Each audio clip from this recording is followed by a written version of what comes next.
Are you ready? Yeah. So, all right. Continuing on with part 2. Go ahead, finish, brother. Well, it's allowed the, the oppression us in the big extremes, right? But one of the things that the truth that Islam brings out, Islam is against oppression, right? And they oppress Islam. They, this is the day we had a Juma. This is the first time we had a Juma this month. And these people, they don't respect their own laws, their own rules, right? And of course, opposed to all of this, you know what I'm saying? And this is one reason why they get away with it, So we've got to bring the public in and see what's going on. Exactly. And then at the same time, support the youngsters when they rise up against it. Exactly. You know what I'm saying? And offering leadership and guidance Precisely. instead of, exploitation to whatever, we see them exploited in all kind of ways. The middle class Negroes got to come to the senses, right? But we ain't got no middle class Negroes. They're pretty I'm saying we're going to need them to help us. You know what I'm saying? But they are in positions of power. You know what I'm saying? You got warrants and all kind of people who are.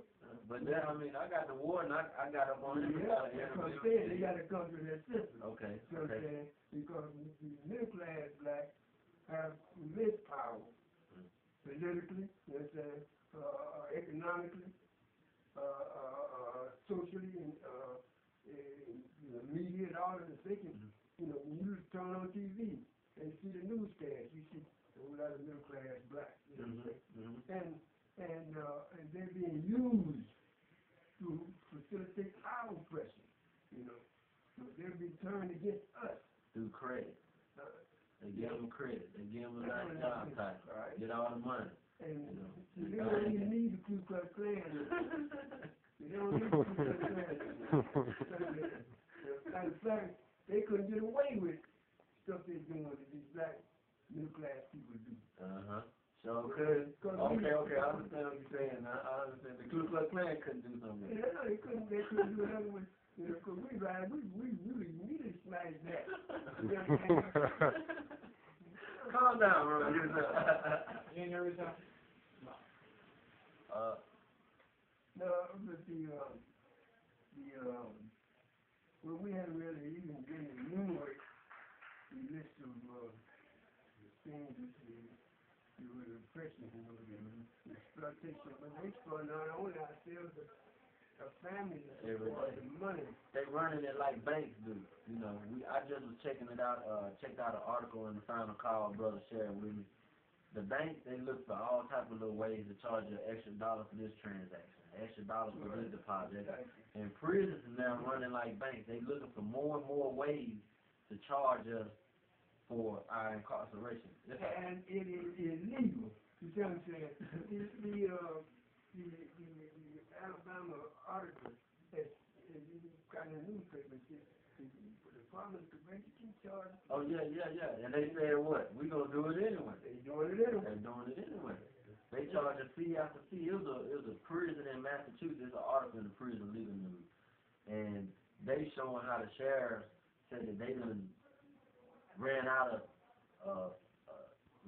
places to charge our folks for fees anymore. They charge them for dropping off money. They charge them for picking up money. They charge them for everything. And he said he ran out of revenue stream. That's what they call it. They ran out of revenue stream. And so, we bearing the brunt of that. What we going to do for just a minute, we're going to bring this young brother in because I want to get his story on because he's a victim. You can slide that way just a little bit. Come on over here and have a seat. First thing I'm going to get you to do, come up a little closer and make sure the microphone on. I'm going to get you to introduce yourself. I want you to tell them your name, the county that you're incarcerated from, how much time you got, and how much time you've already done. My name is Nell. The county I was incarcerated was Yuseph County, Alabama. I was convicted of attempted murder on a police officer and was given a jury trial, a selected jury trial, and given 20 years. Once I made it down to the Alabama Department of Corrections, I was given a parole guideline set up for 17 years to do on it 20 years. How old were you when this occurred? I was 18 years old. So you were 18, they gave you a 20-year sentence, and when you come through the system, they give you a 17-year parole setup, and you already know with assault on the officer with 20 years, you pretty much know what that means, right? Right. Tell me what that means. I don't, you know. Basically, when assault on the officer, and they see that the officer is supposed to be upstanding citizen, those that protect the community, which we know, as we see in today's society, that that's not the case. Mm-hmm. But basically 17 years on 20 is basically what it says. I'm going to do 17 years Before you go up for before I go parole, but not necessarily make those 17 years because this is 30%. It's a 30% chance that I make even parole. Mm-hmm. Small chance of none. Mm-hmm. So basically, I've been done the whole 20 years, 20 on 20. Yeah, so they took 2 decades out of your life, 2 decades of opportunity to grow, and they throw you in this environment, and they're not really offering you anything. Whatever the issue was, whether you did it or not, if you did it and there was an issue that caused you to do it, they're not addressing that. But now you had said something when we were talking before the interview. You said that no one was hurt. No one was hurt. No one. It was witnesses also called on the stand. Okay. A witness was there to witness on the behalf of the state. Okay. They said that he seen me shooting the air. In the air. In the air. And I never pointed the gun towards the officer. The officer was never hurt. The car wasn't never scraped. There wasn't any evidence proving that I shot towards the officer. But when the officer read the statement and the investigator came in there, first of all, he never read my rights before he even started to interrogate me. Well, that to them, you don't have any rights. So there's nothing to read.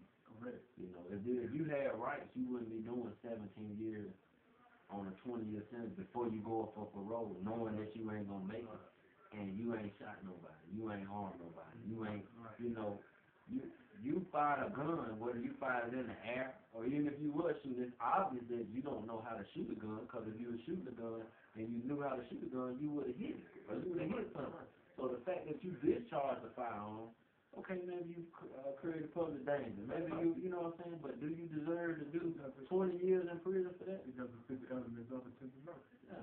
You ain't. It doesn't fit the elements. Based on their case. Based on their case. They witnesses. And they evidence. And then, it's supposed to be a jury trial of your peers. Mm-hmm. There was never. It was one African-American woman.